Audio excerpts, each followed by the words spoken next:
So today we'll be working in my workbook called Paul from Caesarea to Rome and Beyond. We are studying the last chapters of the book of Acts and Paul's life as a prisoner.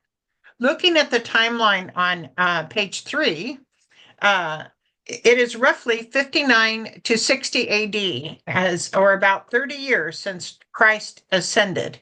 Paul has completed 3 missionary trips and has made an impact throughout the known world. Looking at the table of contents, this book started in Caesarea, where Paul is a prisoner of governors Felix and Festus there. Even though they do not see any reason why they should find him guilty, they do not want to release him due to the Jewish opposition. Even King Agrippa comes to hear Paul preach in chapter 4. And of course, Paul makes his defense in front of King Agrippa. Finally, to resolve the issue, since Paul has appealed to Caesar, they can't release him because of the Jews' opposition. He's going to be shipped to Rome to have his case tried there. Today's story has to do with that travel. So chapter 6, sorry.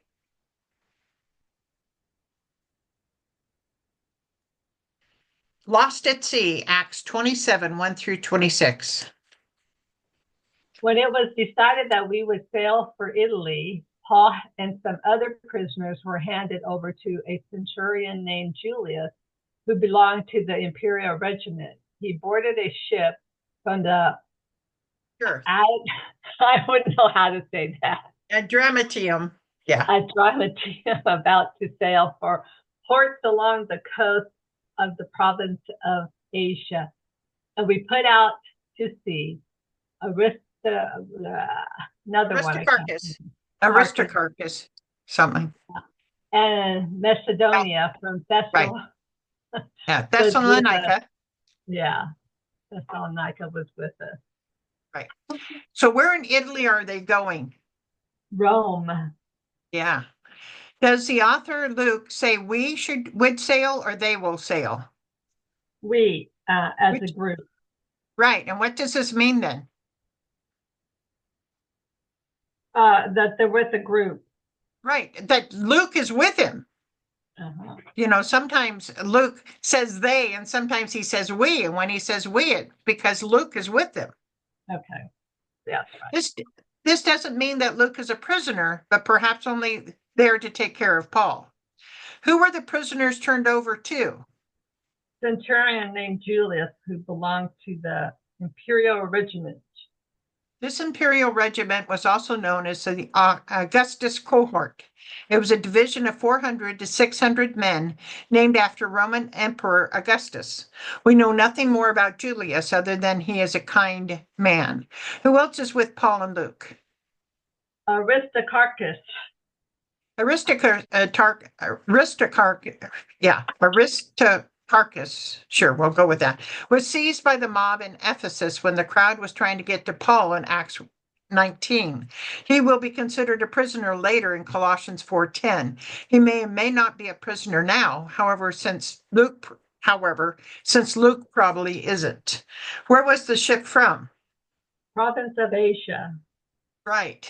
Yeah. So it's the modern day Turkey. So if you want to circle it on the map there, that's Millfield. Yes. Okay. The next day we landed at Sedan, and Julius, in kindness to Paul, allowed him to go to his friends so they might provide for his needs. Okay, so it's a little hard because the map is small. Where did they start from? Caesarea. Yeah, Caesarea. Yeah. What is their first stop? Sedan. Yeah, Sidon or Sedan. Sidon. Yeah. Sidon is 7 hours from Caesarea on land due to the rough terrain, only 70 miles north as the crow flies. So circle it on the map, the little map here, but it's just right there and there. What did the centurion Julius do? Allowed him to go to his friends to provide for his needs. And what needs would Paul have? First, comfort, but also food, clothing, etc., as he couldn't get these himself. Since Luke is with him, perhaps Luke would also get medical supplies. There would have been also Christian converts in this area who knew Paul from when he traveled through in Acts 15:3. Why did the ship land at a port just north of Caesarea? Sailed to ports along the coast. Right. Since it was going port to port, it must be unloading and loading cargo, which gave Paul time to see his friends. Normally, prisoners, especially going to Rome for trial, would not have been given this special treatment. Why do you think the centurion Julius is allowing this for Paul? Do you think perhaps he was part of the high-ranking military in the audience room in Acts 25:23? Because Paul was not a criminal. Right. He could see really no reason. He's just being transported because he's passing the buck. And so he wasn't like a hardened criminal. He certainly hadn't killed anybody. So, a lot of them actually gave him a little more grace than other people. From there, we put out to sea again and passed to the lee of Cyprus because the winds were against us. When we had sailed across the open sea off the coast of Pamphylia and Pamphylia, Pamphylia. we landed at Myra in Lycia. Good. So, why did they pass by the lee of Cyprus? The winds were against them. Yeah, the wind were against him. The leeward side of Cyprus would have been in the inner waters between Cyprus and the shore. The term lee means the sheltered side from the wind. In this case, the ship was forced to sail under the lee of Cyprus to protect itself from contrary winds. Based on the events that have been, Festus set up as governor, and will be the Day of Atonement, it is figured that they're traveling in late August. Circle Caesarea and Pamphylia. Let's see, we got Caesarea right here. And it's hard to see that. And Pamphylia right here.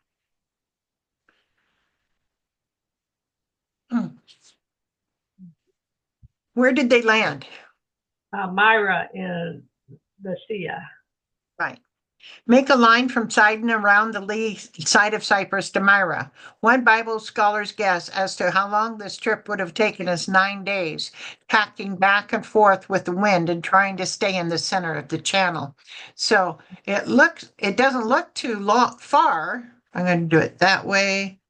And then put that there. Then I'm going to go boom, boom. Whoops. Then sorry. And then here. Like that. Boom. Okay. So yeah, that would have been rough seas there in between the islands and stuff. Yeah. Okay. There, the centurion found an Alexandrian ship sailing for Italy and put us on board. We made slow headway for many days and had difficulty arriving off Sindus. When the wind did not allow us to hold our course, we sailed to the lee of Crete, opposite Salami. We moved along the coast with difficulty and came to a place called Fair Havens near the town of Lassie. Right. Based on where Paul is going, what town in Italy is the Alexandrian ship heading for? Rome. Probably, yes. Probably Rome. Where were they leaving from? Myra. Right. Snidus, or however you want to say that, is very close to Miletus. Draw a line from Myra to Miletus to Salome then to Fair Havens. Okay, great. Draw a line from Myra to Miletus. Mm-hmm. Miletus, okay, that's one. And then draw a line from Miletus to Salmone. We're going to go right there. And then draw a line from Simone to Fair Havens. Simone to Fairhavens right there. And then we're going to draw a line from, oh, that's it. Okay, Yeah. that's it. Sorry. Okay, yeah. And why they then decided they needed to go around Crete, I guess they might have had problem with the wind and all those little islands there. Maybe it was safer to go around the outside of Crete than in the inside. Don't know. Where did they have trouble with the whole trip? What did they have trouble with the whole trip? The wind.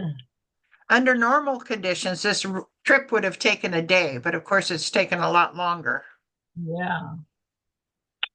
Much time had been lost, and sailing had already become dangerous because by now it was after the Day of Atonement. So Paul warned them, "Men, I can see that our village is going to be disastrous and bring great loss to ship and cargo and to our own lives also." The Day of Atonement in 59 AD was October 5th on our calendar. The dangerous season for sailing in this area due to the winds and storms began about September 14th and lasted into the middle of November. After November, nothing happened on the sea because it was winter. When was the Day of Atonement in the year that Paul is taken to Rome? It was October 5th, was it 59 AD? Right. What was the problem with traveling by sea this late in the year? The winds and the storm. What does Paul say will happen if they continue on their journey? If they continue this journey, great loss to ship and cargo and lives. Although we don't have the stories about Paul being shipwrecked, according to 2 Corinthians below, written before he arrived home from his third missionary journey, how many times had he been shipwrecked before? 3 times. 3 times. Yeah, we don't even have those stories. Does it look like Paul prayed before he talked to the men here? No. No, it doesn't necessarily. That's true. He says, I can see, but he must have gotten that, but he hasn't done thorough praying. Didn't God assure him before that he would preach in Rome? Yes. Right. So, But the centurion, instead of listening to what Paul said, followed the advice of the pilot and of the owner of the ship. Since the harbor was unsuitable to winter in, the majority decided that we should sail on, hoping to reach Phoenix and winter there.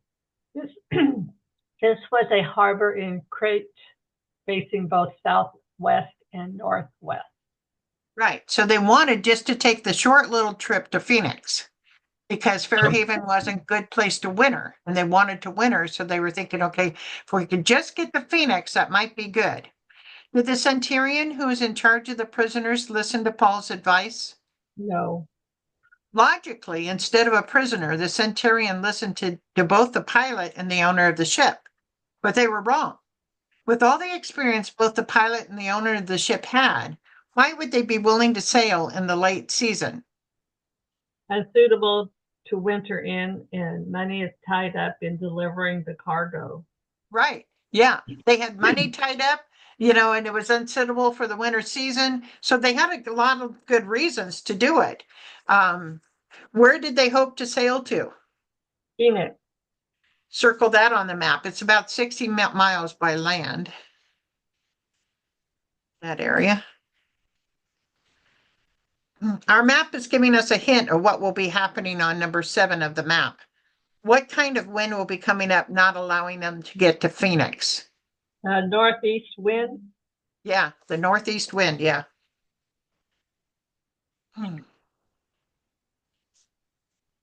When a gentle south wind began to blow, they saw their opportunities. So they weighed anchor and sailed along the shore of Crete.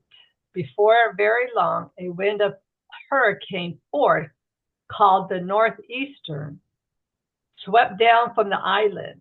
The ship was caught by the storm and could not head into the wind. So we gave way to it and were driven along. What happened that made the captain think it was a good time to head out with the ship? A gentle south wind. Right. What came upon them suddenly? Wind of hurricane force called northeastern. Was the ship able to make it to Phoenix? No. What does 7 on the map say happened? Driven under the island of Claudia. Claudia, yeah. They are being pushed out to sea during the time of rough storms, the worst place to be with a cargo ship full of 276 passengers and crew. As we passed to the lee of a small island called Cauda, we were hardly able to make the lifeboat secure. So the men hoisted it aboard. Then they passed ropes under the ship itself to hold it together because they were afraid they would run aground on the sandbars of Sardis, yeah. They lowered the sea anchor and let the ship be driven along. So they're doing a lot of things here to prevent themselves from breaking up and from shipwrecking. The island of Plata is a piece of land just about above 7 on the prior map. Circle it. Okay, I'm going to circle it on the prior map. Okay, I see where it is. It's that little thing right there. Oh, yeah. Okay. Okay, what is the first thing the crew does due to the hurricane force winds? Hoisted lifeboat aboard. Right. They keep the lifeboat aboard. That's their last way of leaving. What was the second action they took? Cast ropes under the ship. Yeah, now think of how hard that would be in rough seas to drop this rope and wait for it somehow to pass underneath the ship and then hook it up on top. And they're trying to, wrap the ship in ropes so the ship won't break apart. Sometimes words don't do the story justice. Exactly. Why did they tie ropes around the ship? To hold it together. What was the last action they took to prevent running aground? Lower the anchor and let the ship be driven along. Yeah, that would slow it down and drag it to some degree. This would keep the ship's bow in the wind and help them ride out the storm because it could be twisted around and the anchor seemed to give it a little more direction. We took such a violent battering from the storm that the next day they began to throw the cargo overboard. On the third day, they threw the ship's tackle overboard with their own hands. When neither sun nor stars appeared for many days and the storm continued raging, we finally gave up all hope of being saved. Right. Wow. During the storm, they brought the lifeboats on board, tied the hull together with ropes, lowered the sea anchor to keep the ship's bow in the wind. And now D, what did they do? They threw cargo overboard. And then E. Then they threw ship's tackle overboard. Right. So they threw away all their thing that they're going to get money from, threw away any way to get food. What could they not see for many days? The sun and stars. What did they think their chances were of surviving? Gave up all hope of being saved. Right. After they had gone a long time without food, Paul stood up before them and said, "Men, you should have taken my advice not to sail from Crete. Then you would have spared yourself this damage and loss. But now I urge you to keep up your courage, because not one of you will be lost, only the ship will be destroyed." Where had they planned to go from Fairhaven? Phoenix. That would have been a day trip. So even though they would have had some food supplies, would they figure they could restock in Phoenix? Yes. But instead, they got trapped out at sea in a hurricane storm that lasted for days. Would they know when they were going to find land, if any? No. They would have rationed the food first, but what state are they in now when Paul speaks? They have gone a long time without food. So some time has passed. We will find out that they still have food, but it's extremely small at this point. What was Paul's prediction in Fairhaven? Everything would be lost if we continue forward. Even the people. What Yeah. now changes in his prediction? Keep up your courage. Ship may be lost, but not the people. Right. Somehow the prediction has been changed. Last night, an angel of the God to whom I belong and whom I serve stood beside me and said, "Do not be afraid, Paul. You must stand trial before Caesar, and God has graciously given you the lives of all who sail with you. So keep up your courage, men, for I have faith in God that it will happen just as he told me. Nevertheless, we must run aground on some island." Who stood before Paul last night? An angel? The good prediction that the angel promised Paul was what? All lives on the ship be saved. But everything will not turn out wonderful and great. The angel also told Paul that Stand trial before Caesar, and ship will run aground. it is evident that Paul prayed, or who in a disaster like this wouldn't have prayed? Now, how is it evident that he did not just pray for himself, but everyone on board? To survive. Right. He's prayed for their lives, and it's going to happen. If God could do anything, why is he going to have the ship be destroyed? I guess to make faith and to believe in God. Right. Yeah. All things have to do with the salvation of people. If we look with that focus, then we always have to look at even disasters in that focus. What is it that God's trying to do here in salvation of people?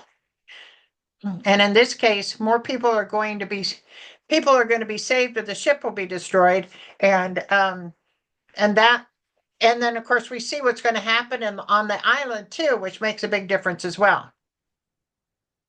So we come to the crossword.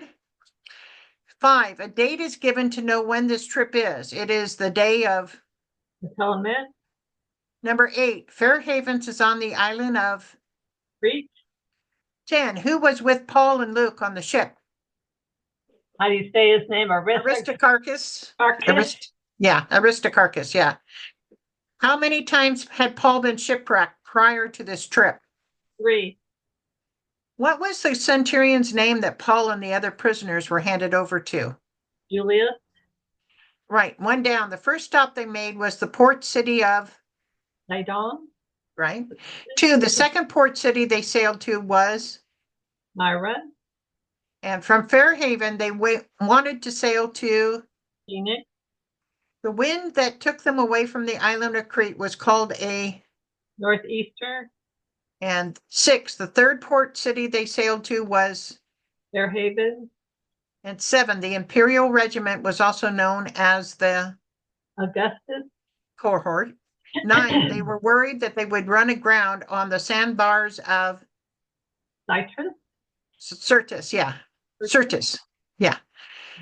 11, in traveling to Myra, they traveled on the lee side of Cyprus. Cyprus or Crete? Yeah. Oh. Crete, I think. But anyway, all righty. So that's the end of this chapter.